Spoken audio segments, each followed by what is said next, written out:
fact that like we don't know her story, but we know many others, and like this was actually successfully concealed is like, it's infuriating actually.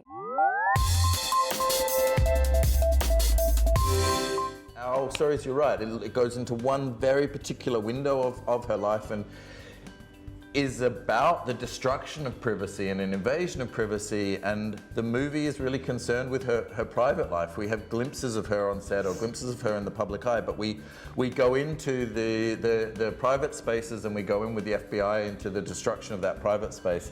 And I think now that we live in a kind of world of sort of absolute availability of information, and in a kind of mass surveillance culture, to go into a story which is about the beginning of that, beginning of the surveillance culture we live under, and to see the kind of where privacy and truth are used in a war against someone because of their beliefs and because of their idealism, I think is still a really urgent message in our times.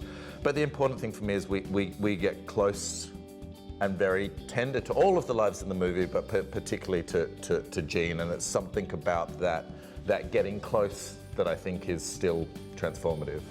Absolutely. Also, people feel like they can completely, I think it's trippy to watch the movie because she's so subject to this invasion of privacy and completely lacks control in any way of expressing herself or even having like a hand in, you know, her agent is sitting in the one interview that takes place in the movie. She's always being monitored.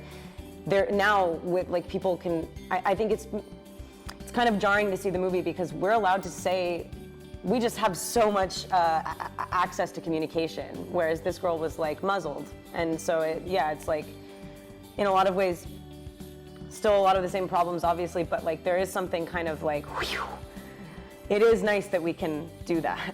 Like, if you want to, it's there, you know.